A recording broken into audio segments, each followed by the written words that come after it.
કરીને જો બજાર અત્યારે ઇન્ટરેસ્ટિંગ મોડ પર છે. આપણે આ અઠવાડિયું એક પોઝિટિવિટી સાથે શરૂઆત જોઈ. જે ડોમેસ્ટિક કે ક્યુઝ આપણને જીએસટી રિફોર્મના મળ્યા એને લઈને બજારમાં એક સારી તેજી આપણને આ અઠવાડિયે જોવા મળી છે.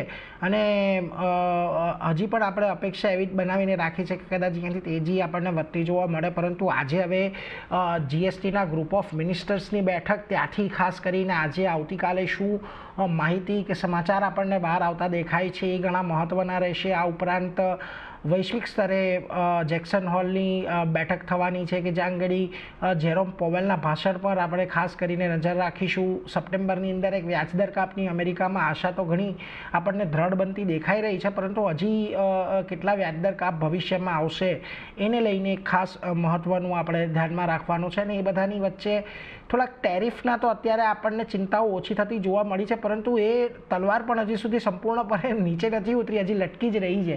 હવે આ બધાની વચ્ચે બજારને તમે કઈ રીતે ખાસ જોઈ રહ્યા છો? Good morning Neerajbhai, and thanks for having me on your show. અગર આપણે જોવા જઈએ માર્કેટ, તો માર્કેટ જેમે તમે કીધું કે આ કાફી ઇન્ટરેસ્ટિંગ મોડ પર છે, અને આફ્ટર 1.5 month ઓફ કરેક્શન આપણે જોયું છે કે માર્કેટ હવે અત્યારે થોડું બધું સ્ટેબલ થઈ ગયું છે, અને આ ઘણું રિએક્ટ નથી કરતું in terms of global concerns જે પણ છે વિથ રિસ્પેક્ટ ટુ ટેરિફ અને અધર જે પણ જીઓપોલિટિકલ્સ જે મીટિંગ થાય છે ઓફ પ્રેસિડેન્ટ ટ્રમ્પ અને પુટિન. સો આ બધાના અમે માર્કેટ રિએક્ટ નથી કરતો, અને આપણે કહીએ છીએ ને કે market discount future current in the current price. So આ બધું અમને લાગે છે કે આ ડિસ્કાઉન્ટ થઈ ગયું છે, અને પેલા પણ આપણો આ જ વ્યૂ હતો કે we have to not catch Nifty અને market where market is moving, અને સ્ટોક સ્પેસિફિક જે એક્શન છે એમાં સારી રીતે સારી ઓપોર્ચ્યુનિટી દેખાય છે. અને જે રિસેન્ટ જે કરેક્શન થયો છે લાઈક હાઈ લેવલથી 15-20% નો correction across your mid and small caps અને લાર્જ કેપ્સમાં પણ સર્ટેન 10-15% નો કરેક્શન જે આવ્યો છે, તો એ એક ઓપોર્ચ્યુનિટી પ્રોવાઈડ કરે છે ઇન્વેસ્ટર્સ માટે કે એ આ જે ક્વોલિટી સ્ટોક્સ છે એમાં એક્યુમ્યુલેટ કરી શકે છે.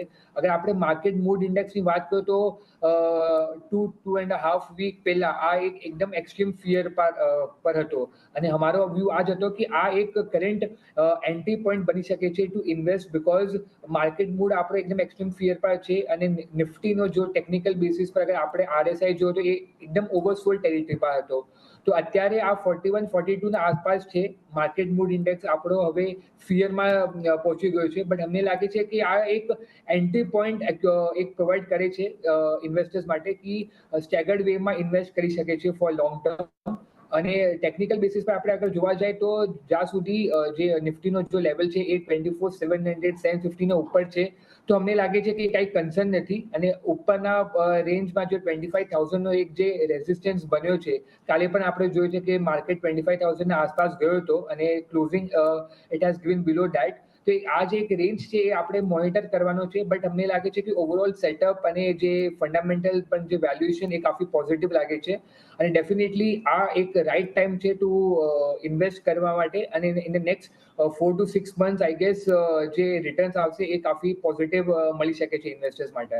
અને ઇન ટર્મ્સ ઓફ સેક્ટર્સ કેમાં અમે પોઝિટિવ છે, વી continue two remain positive on domestic themes, જે આપણે ઇન્ફ્રા થઈ ગયો, બેન્કિંગ થઈ ગયો, એફએમસીજી રિલેટેડ સ્ટોક્સ થઈ ગયા, સર્ટેન આઈટી સર્વિસીસ કંપનીઝ, એમાં અમારો view continue to be bullish, અને એમાં જ કાફી પોઝિટિવ સેટઅપ અને વેલ્યુએશન્સ પણ કાફી સરસ લાગે છે. તો આ સેક્ટર્સમાં જે સ્ટોક્સ છે એમાં ઇન્વેસ્ટર્સ ડેફિનેટલી ઇન્વેસ્ટ અને લુકઆઉટ કરી શકે છે.